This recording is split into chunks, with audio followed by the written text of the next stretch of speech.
Join me, Susan Regan, host of Connecticut Valley Views, the most widely watched interview program on Connecticut Public Access TV. Proof to the people is the byline. Insight without bias, generating a 360 perspective. Our mission is to focus on topical subjects with thought-provoking interviews regarding municipal leadership, current affairs, educational and political topics, as well as key destination points in New England. And here's your host for Connecticut Valley Views, Susan Regan. Hello, and thank you for joining me today. We are at Bradley International Airport in Windsor Locks, Connecticut, and my guest today is Kevin Dillon. He's the Executive Director of the Connecticut Airport Authority. It's a pleasure to be here with you, Kevin. Great to be with you. Thank you for giving us the time. Sure.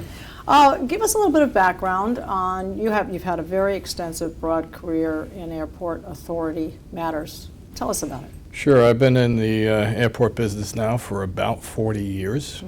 Started in New York with the Port Authority of New York and New Jersey. I spent about 10 years at each of JFK as well as LaGuardia, 21 years down in New York total. There I really learned the business. I had a great opportunity with the Port Authority where I was really exposed to all facets of aviation management, the operations side, the financing side, the capital development side, and that really, gave me the roadmap for a future career in aviation. What got you into the business, as it were? Were you doing something else and that you fell into it? Well, it's kind of interesting. I think people in aviation, either you grow up loving aircraft and you want to be a pilot and you just want to be around planes, or you have other people that just happen to fall into it. And I think I'm one of the ones that just happened to fall into it. As life goes, it does do that. There you go. Yeah. I went to the Port Authority because I wanted to become a police officer. My father was a New York City police officer, and I wanted to follow in his footsteps. And I started with the police unit of the Port Authority. I was in what they call a facility operations agent position. But I quickly learned that the money and the excitement was in the aviation portion of the Port Authority, so I got myself and broader transferred. Responsibilities in a way, not quite so focused on one thing. Absolutely, absolutely. But then I left the Port Authority for the Massachusetts Port Authority up at Logan Airport. I took a position there as the Director of Aviation Operations, and that was an exciting opportunity for me. Really relied on a lot of the experience that I gained with the Port Authority in New York. But then I was presented with an opportunity to go to Manchester Airport. That was a bit of a change for me. Manchester, New Hampshire? Manchester, New Hampshire. Okay. And it was a bit of a change because I spent my career up to that point at large hub airports. So that was a small hub. That's a smaller one. Small hub airport. Kind of like a Newport kind of thing. Well, a little bit bigger than that, but there was commercial service at the airport at the time, but the city had a very aggressive plan to really expand the airport. I think they realized the economic development potential from Manchester Airport, and I was brought in to lead quite an extensive redevelopment effort, and I'm very pleased to say in my time at Manchester I was able to double the passenger traffic at the airport and complete a $500 million capital expansion plan. And for an airport the size of Manchester, $500 million at that time was a pretty sizable program. Well, let me ask you a question about this industry. When you get into these positions, and it probably depends on, as you said, the size of the city or the size of the facility or the number of airlines and so forth, is there a lot of political involvement in it, or is there actually the opportunity for you to set the strategy? Are you able to act somewhat independently and set the target for where you want to go, or are you being dictated by what the administration wants you to do and then you have to follow through? Well, I think, in any of these jobs, there's always an element of politics that follows it. But I think I've been very fortunate in the locations that I've been at. I've been able to kind of set my own direction for the airport. I think, particularly a place like Manchester, I think a lot of good vision on the part of the city council and the mayor at that time that they needed to bring in aviation professionals that understood the business and had the vision to develop it into the economic engine that they were looking for. That's as opposed to a place like New York where, invariably there's going to be politics and, there's certain things that, you're going to find yourself marching to. But for the most part, I think most good airport directors set their own pace and, strike their own destiny. Well, I think it's important that if you have the responsibility, you have to have the authority. Sure. And if you are going to be dictated to as to what's going to happen, and you're given a set of rules to go by and an objective to breach, and you can see that you're not going to reach that objective with the rules that you're working with, that's where you can run into the problems. Well, the interesting thing about aviation is, while it's a governmental function, I mean, most airports are operated by some form of governmental entity, whether that's a city or a state or an independent aviation authority such as we have here. You're actually running a business. I think it's as close as you can get to operating within the private sector. And, over the years that I've been in the aviation industry, airports have become very competitive. When I first started back in the 70s, back in New York, it was truly looked at as a governmental function. Yes, a service to the people. Exactly. Now, though, airports have become more entrepreneurial. They're competing with one another. In fact, when you really think it through, we're competing with every airport across the country for some very limited airline assets. I mean, certainly here in the region, we compete with Logan in New York and TF Green over in Providence and Albany for passengers. But as he said, we're competing with every airport across the country to try to convince airlines to put their very limited assets in this city as opposed to other locations. So when you set your plan and you set your strategy, you really have a bottom line you're trying to hit. Absolutely. You actually have a target that you're trying to hit. And that would encompass then the facilities that you have within the airport and the provisions of what types of services are there, whether people can get a shoe shine or vendors of various types so that people can have those things available to them, particularly international travelers who have been on a long flight and they've traveled a long way, cross country, whatever, and there are certain things they're looking for. No doubt. I mean, passengers are very savvy today and they compare experience from airport to airport. Right. Folks have options, particularly in the Northeast, and we want to make sure that we have that quality level of customer service that we can offer. Do you get graded? I mean, is there such a thing as a grading? This is a better. I mean, is there someone watching over you, saying this airport's better than that airport? Well, there's not an official grading system, so to speak. I mean, all airports have oversight from the Federal Aviation Administration, but that's more from a safety standpoint, an airport certification standpoint.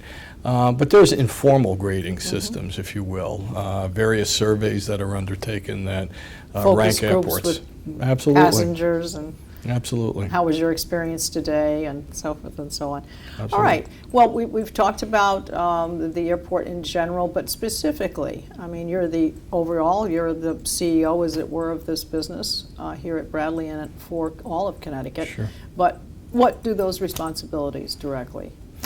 Well, the Connecticut Airport Authority is responsible for the operation of Bradley Airport and 5 general aviation airports. We also operate Groton New London, Hartford Brainard, Windham, Danielson, and Waterbury Oxford airports. But in addition to operating the 6 airports, we also have regulatory oversight across the state for aviation matters.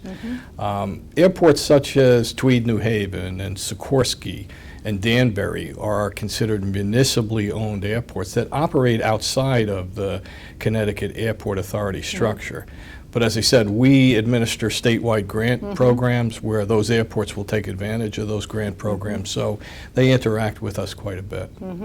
And so now your areas of response. What are the greatest challenges? What on a daily basis? What are you watching out for? Is it security? Is that go to the top of the list these days, or what encompasses? Yeah, I mean, there's a lot of your time. There's a lot of operational challenges here at the airport, and you just mentioned probably one of the biggest is security. We want to make sure that we have the highest level of security for our passengers here at Bradley and certainly throughout the entire system.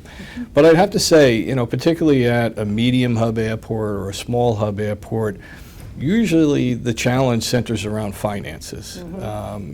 I think one of the important things that folks need to understand is that Bradley Airport operates by its own revenues and expenses. We take no state general fund money to support Bradley Airport. My next question was, how do you get funded? So you're self-funded. We are, and what our challenge is to ensure that our rates and charges to the airlines remain reasonable so that we become the best bargain in the Northeast for them to put those limited assets. That's part of your competitive thing with other airports. Exactly. And, I'm pleased to say that here at Bradley, our cost per employment, and that's the measurement that's used in this business, is substantially lower than the other airports here in the Northeast. We have a cost per employment that's about $9.50, as opposed to a Logan Airport where you would find $13, $14, TF Green at $12. So we feel very good about what we're offering to the airlines. And in a lot of respects, that can translate into better costs to the consumers for our other services here at the airport. Parking and concessions, to name a few. Well, when you say offering things to other airlines, what are they looking for? When you sit down to the table and you negotiate and you're going to have, you're trying to offer them a good deal and they're trying to get the best deal. What are they looking for? What are their Sure, whether we're recruiting a new airline or we're trying to get an existing airline to offer a new route, we have to do an awful lot of homework in terms of analyzing the market for them and presenting, what would be a good business case in terms of overall passenger numbers.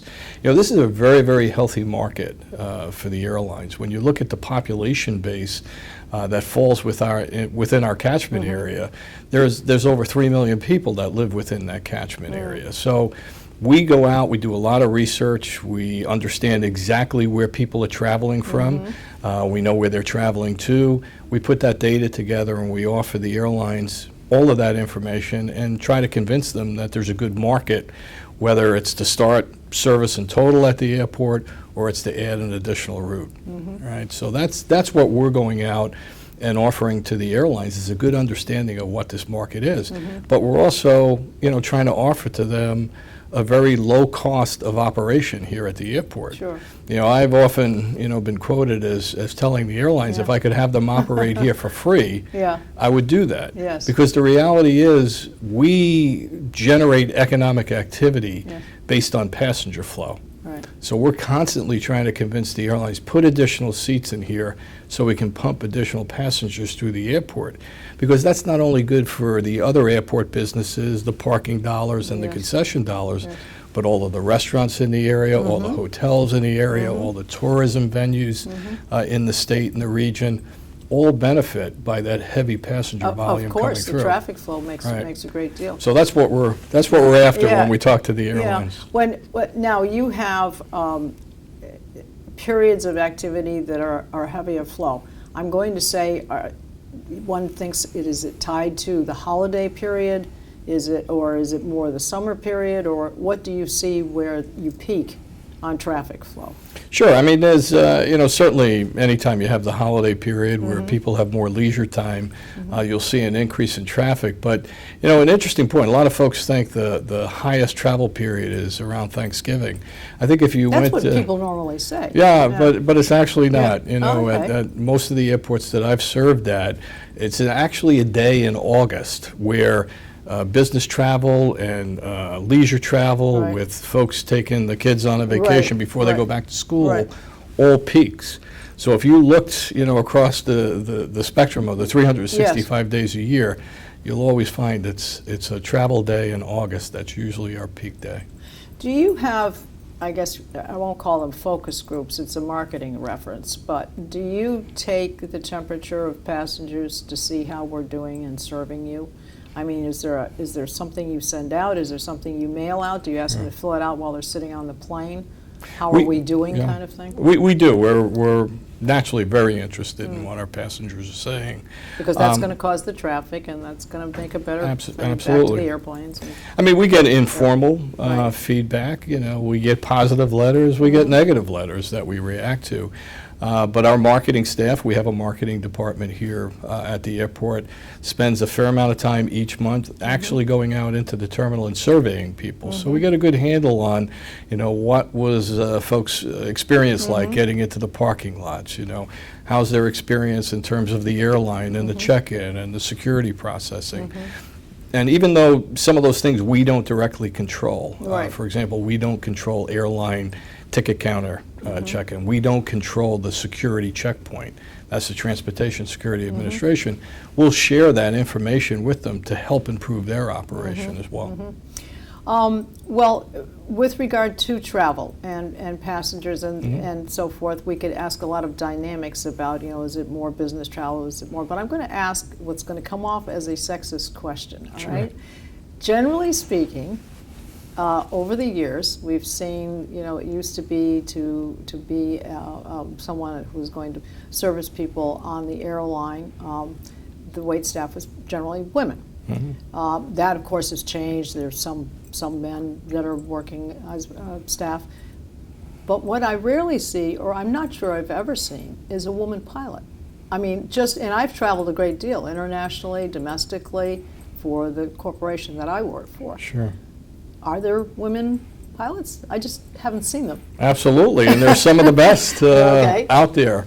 If you go back in history in aviation, most of the pilots came through the military. Yes. Okay, Yeah, so right. I think, years ago, you were probably right. I mean, Right. it was a very, very male-dominated Right. field. But, as the military became a little bit more enlightened in terms of how women were utilized within the military, we've started to see that, a lot of female pilots came through. But I can tell you, the pilot field, for anybody that, is in high school and thinking about a career in the future, that's Yes. something they should look at. There's a huge pilot shortage, and it will really start to impact this industry Yes. if we can't get that turned around. All right, and one other question about pilots, I guess, too, is that there have been changes in pilots who have become fatigued, and that's attributed to, or they believe it could be attributed because they've had to work too many hours or whatever. Sure. Have those things changed over the past, say, 10, 12 years? Yeah, there's crew rest times. That's very highly regulated by the FAA, where a flight crew has to have a certain amount of rest in between flights, where they can only work a certain amount of hours. That has led to other issues within the aviation world. For example, we'll frequently get diversions into Bradley for aircraft that, because of weather conditions down in New York, can't get there. Sometimes that adds additional time onto that crew flight time, and you'll have the crew actually time out here Right. at Bradley, where the airline is now faced with bringing another crew to the airport to fly the aircraft into New York when the weather finally clears, or sometimes they terminate the flight here in New York and then have to bus folks down in that direction. So, more and more, that's added to some of the operational concerns, but it's also translated into the need for more pilots as well, and that's part of that pilot shortage issue. Right, so it could be an interesting career, folks, so if you're thinking you like aviation. Could be Absolutely. a way for some lady out there to go to. Absolutely. All right, well, I know you said that you didn't have any funding, federal or state funding. And as a business and as an operation, would I be correct in saying, and correct me if I'm not right, then if part of the revenue that our state gets is from you paying taxes back to the state? Would that be correct as a business? Well, let me how does that let me work? clarify Yeah. a couple of things. We take no state money here at Bradley. Airports across the country, though, benefit from federal grants through the FAA. Okay. And we certainly take our share of federal grants. Those grants are more oriented, though, towards capital development. I So see, a lot of okay. the construction work we do here at the airport is funded by the federal government, and then some of our revenue is used as a matching share for those grants. So when you're talking about Bradley Airport, though, Right. and as it relates to the state is not providing funding for Bradley. Okay. The state does, though, however, provide a fair amount of funding for those 5 other airports, excuse me, that we operate, those Okay. general aviation airports.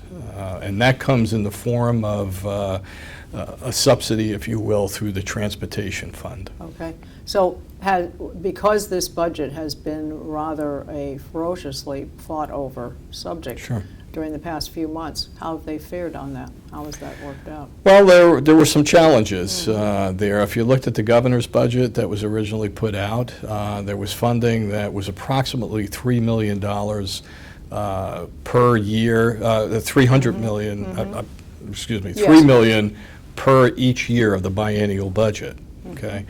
When the budget was adjusted by the legislature, all of that funding in the second year of the biennial was eliminated. But I'm pleased to say, as it stands right now, we do have essentially that level of funding in both years of the biennial budget. But as I'm sure you're aware, there's still a lot to be discussed as far as the budget is concerned. I think they're in overtime, and Sure. and it does need to be resolved. Tell me about the Bradley Development Zone. What is that? Sure. Well, that's a geographic area that surrounds Bradley Airport. It's essentially 2 miles out from the center point of the airport, where it's property that can be eligible for different tax abatements. It's particularly oriented towards enhancing manufacturing. It does not apply to property that's owned by the airport, right? So it's only property that's outside of the airport boundary, but within that 2-mile radius. And folks that either come and acquire an idle facility within that area or build a new facility are eligible for tax abatements, so long as they qualify for some of the different purposes. And as I said, the primary purpose is oriented towards enhancing manufacturing.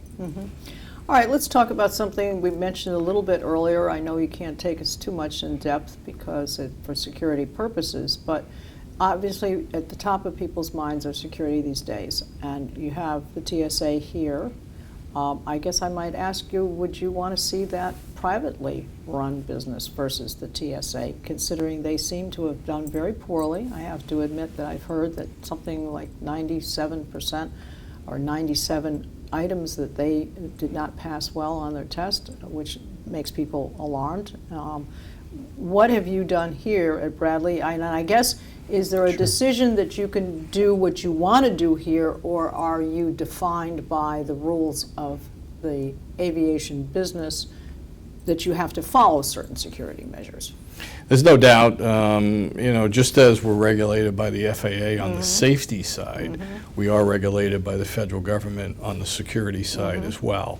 And the Transportation Security Administration is the agency that has the responsibility for that regulatory role. So they have a dual function. They operate the screening, but they're also responsible for regulation of the other aspects of security at an airport. Things even like the sizing and type of fencing that we use around the airfield is prescribed by the Transportation Security Administration. You raise the issue of potentially privatizing, if you will, the security checkpoint. That's an option that's out there. There are a few airports that have moved in that direction. Is that an option? Can you do that? It is an option. Airports can request to privatize and bring in private contractors versus federal government employees. But those contracts are still managed by the federal government. Okay. They're still regulated by the federal government, and they're still funded by the federal government. So the reality is, I don't think you really gain too much by going to the private sector. You're not necessarily going to get a different ride. Well, there's an argument that some would make that there's greater efficiency by using private contractors. Wouldn't the competitiveness be of value? I mean, you have this private business, this private, and then they're competing on price. Sure. And that they want to get good marks for what they do, so they'll be retained. Sure. I think if you saw large segments of the airport industry move to private screeners, I think you would generate that level of competition. But today, I believe there's only about 5 airports that are in the private screening partnership program. Here, I think the TSA has a very, very difficult job. I do think the TSA here at Bradley does a great job. You have some very dedicated employees here. We have a great federal security director that works hand in hand with us. And I'm sure they do, and I don't mean to put down, because they're always the individuals that go above and beyond what their duties are. Sure. But it is, when you really think through what they're charged with, it is a difficult task that they have. And as I said, here at Bradley, I think they do a very, very good job. We do have a great partnership with them in other aspects of security. We also have a great partnership with the Connecticut State Police. Airports are required to have a law enforcement And component. people like to see that. They do. They do. I think it gives Yeah. people a good level Yeah. of comfort. I mean, they don't want to see gun-carrying, toting things because they're afraid now that maybe there's some emergency occurring. Sure. But I think they like to see the uniform. No, I think they like to see the troopers here. I think they like to see the explosive detection dogs walking through the airport. It does give people a good level of comfort. And as I said, we have a great partnership with not only the TSA, but the state police. And I think we all work hand in hand to make this as secure as it can be. So I think people traveling through Bradley can feel very comfortable that everything that can be done is being done in order to make this a very secure facility. Well, I'm going to ask you a question. I mean, obviously, if you can't answer it, but I know that in Europe they use a lot of people who actually read body language. They take visual aspects. Is that happening here at Bradley? Well, we don't comment specifically on the programs that we have in place, but I think it is pretty widely known that the TSA does have a program like that in place, and it stands to reason that that is available at most airports across the country. But we try never to comment specifically because we want to change up what we do in terms of security. We don't want to make it predictable for folks here at the airport, so we never really share the level of staffing that we have, whether that's the state police or the TSA or our own personnel associated with the security function. But there's a lot that goes on behind the scenes here at the airport. Well, we've talked a little bit about hopefully all of the, I think, keynotes that we would want to know. The one other thing is, what about expansion for Bradley? Just quickly tell us more flights, because I know you have flights coming in that are international flights, and that's how Bradley was referred to as an international airport. Sure. But what about flights going out? When do you see that happening, Kevin? Well, that is our #1 priority here, to enhance the route structure, to add more seats at the airport. We're focused on international service as well as long-haul domestic service. International service, I think we're getting very close to hopefully having an international route. Not prepared today to announce that, but stay tuned. Would you say within a year, or well, I'd like to think certainly within a year that right. we'll see a service like that. But things like that, unfortunately, are unpredictable. It's a changing industry, and airlines are always looking for the best opportunity. But we're also focused on long-haul West Coast service. We'd like to reestablish service into LA. Service to San Francisco and Seattle also ranks very high on our menu of asks of the airlines, and also Phoenix is also a great destination as well. Well, I think also some of the feedback you get from passengers, gee, I wish we had more flights. I mean, you can see the demand of the traffic routes. Sure. And where it would, with more people to Florida or more people to the Canadian border or whatever, so obviously you're going to find a pattern after that. Well, what I would like to do is just to thank you for your time. Sure. Thank you for being honest as much as you can in as many areas as you have been, and I'd like to give your website, so if people would like to follow what's going on here. On the website, what would be available to people? Just give us a top line. We have a lot of information about what's happening here at the airport, some of our construction programs, all of the information on the parking and our airlines and flight schedules, all available. A lot of information on ctairports.org. Okay. Well, thank you very much again, Kevin, for your Great time. to see you. I appreciate it. And we hope you enjoyed the show. I think it's very informative for people to see what's going on at their local airport. And I would like to remind you to like us on Facebook, and you can see all of our programs on our website at www.ctvalleyviews.com. This is Susan Regan. Thank you for joining me in bringing proof to the people.